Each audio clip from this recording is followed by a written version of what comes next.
ରଶ୍ମି ମହାପାତ୍ର ଏକାମ୍ର ବିକାଶ ମଞ୍ଚର ଅଧ୍ୟକ୍ଷ ଏବଂ ଏକକ ବିଜେପି ପାଇଁ ମଧ୍ୟ କାମ କରୁଛି।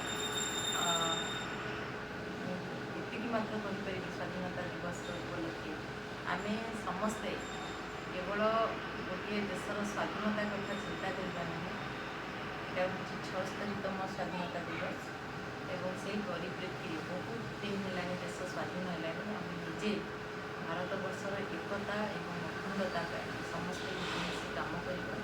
ଜାତି ଧର୍ମ ବର୍ଣ୍ଣ ନିର୍ବିଶେଷରେ ସମସ୍ତେ ମଧ୍ୟ ଆମେ ଭାରତୀୟ ଏବଂ ବର୍ତ୍ତମାନ ସାରା ବିଶ୍ୱରେ ଭାରତର ପରିଚୟ ଗୋଟିଏ ଅନନ୍ୟ ଏବଂ ତା'ର ବିବିଧତା ଭିତରେ ଏକତା। ବହୁତ ପ୍ରକାର ସଂସ୍କୃତି, ବହୁତ ପ୍ରକାର ଭାଷା ଯାହା ରହିଛି ଏଇଟା କୌଣସି ଦେଶରେ ଦେଖାଦିଏ।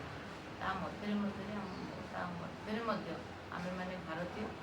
ଏଇ ସ୍ୱପ୍ନଟା, ଏଇ ଜାଗରଣଟା ଆମ ସମସ୍ତଙ୍କ ମନରେ ରହିଲେ